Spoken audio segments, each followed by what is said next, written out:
ওম নমো ভগবতে বাসুদেবায়। শ্রীমদ্ ভগবদ্গীতা এটি এমন একটি ধর্মগ্রন্থ যা মানুষকে সঠিক পথে চলতে শেখায়। সংসার জ্বালায় মানুষ যখন দিশেহারা হয়ে পড়েন, ঠিক তখনই গীতা পাঠ বা গীতার বাণী শ্রবণ করলে মানসিক শান্তি লাভ করা যায়।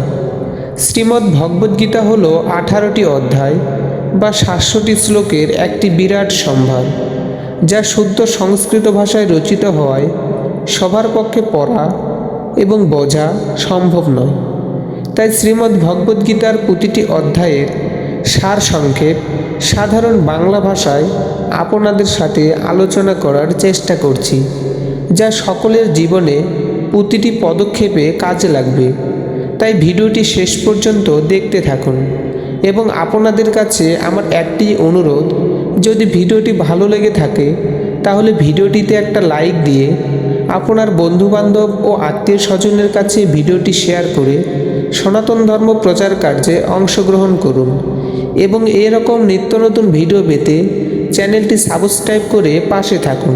তো চলুন আজকের ভিডিওটি শুরু করা যাক।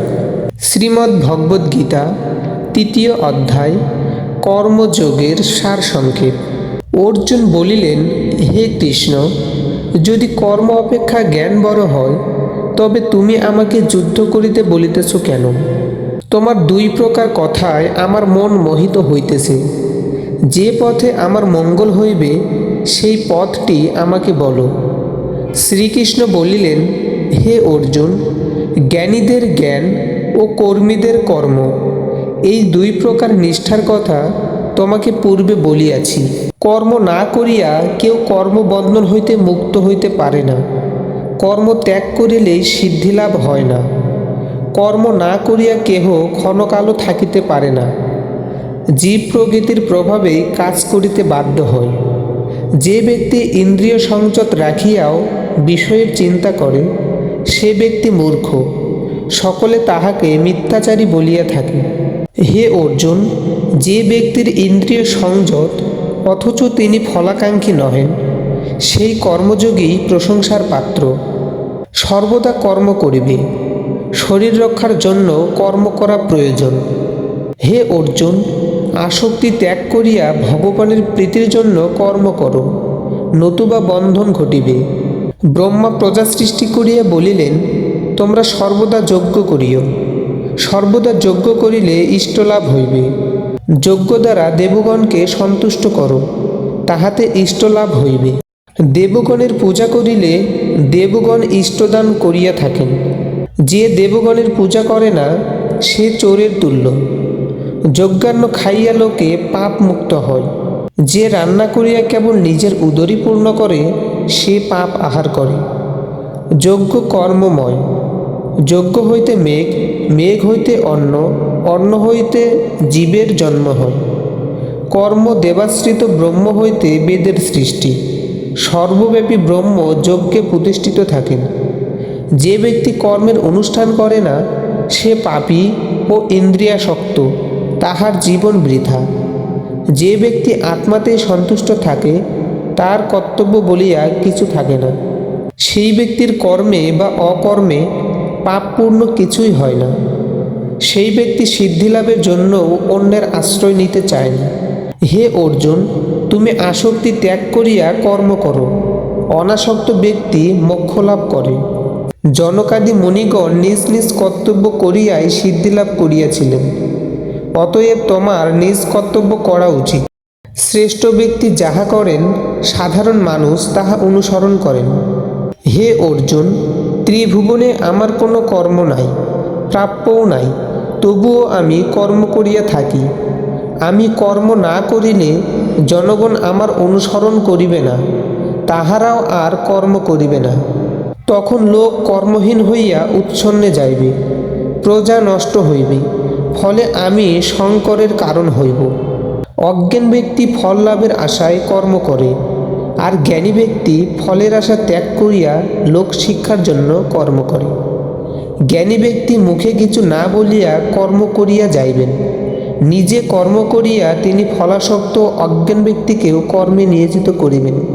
প্রকৃতির গুণে কর্ম করা হয়, অথচ অজ্ঞান ব্যক্তি বলে আমি কর্ম করি।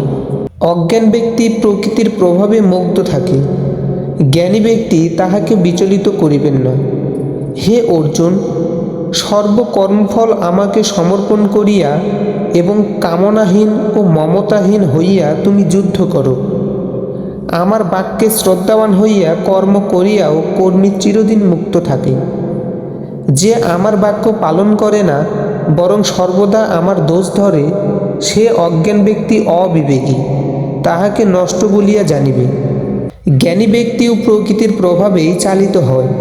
কামনা শূন্য না হইলে ইন্দ্রিয় দমন করিয়া কী লাভ?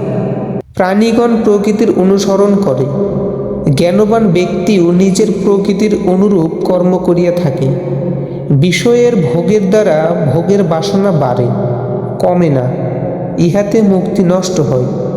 নিজ ধর্ম দোষযুক্ত হইলেও পরধর্ম অপেক্ষা শ্রেষ্ঠ, নিজ ধর্মে মৃত্যু হইলেও ভালো।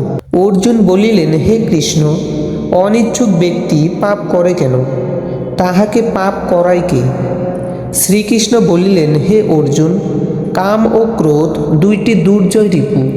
রজগুণ হইতে উহাদের উৎপত্তি, উহারা মোক্ষের বিপরীত। যেমন মল দর্পণকে, ধূম অগ্নিকে, জরায়ু গর্ভকে ঢাকিয়ে রাখে, কামও সেইরূপ জ্ঞানকে ঢাকিয়ে রাখে। হে অর্জুন, কাম জ্ঞানীর চিরশত্রু, ইহা জ্ঞানীর জ্ঞান ঢাকিয়ে রাখে। মন, বুদ্ধি ও ইন্দ্রিয়, ইহারা কামনার স্থান। কাম এই সকলকে আশ্রয় করিয়া মানুষের জ্ঞানকে আচ্ছন্ন করিয়া রাখে। হে অর্জুন, আগে ইন্দ্রিয় সংযত করো, তবেই কামকে জয় করিতে পারিবে। ইন্দ্রিয় সকল বড়, ইন্দ্রিয় সকল অপেক্ষা মন বড়, মন অপেক্ষা বুদ্ধি বড়, বুদ্ধি অপেক্ষা আত্মা বড়। হে অর্জুন, আত্মা সর্বশ্রেষ্ঠ, ইহা বুঝিয়া স্থির কামরিপুকে দমন করো। অতএব আত্মজ্ঞানের দ্বারা ভগবানের চিত্ত সমর্পণ করিতে হইবে, তাহাতে সকল কামনা বাসনা দূর হইবে। তখন নিষ্কামভাবে কর্ম করিলে অন্তে সিদ্ধিলাভ সহজ হইবে। ইতি কর্মযোগ নামক ৩য় অধ্যায়ের সারসংক্ষেপ সমাপ্ত। হরে কৃষ্ণ। সুপ্রিয় সুধী ভক্তবৃন্দ, এরকম সনাতন ধর্মীয় নিত্য নতুন ভিডিও পেতে আমাদের চ্যানেলটি সাবস্ক্রাইব করে পাশে থাকুন। হরে কৃষ্ণ।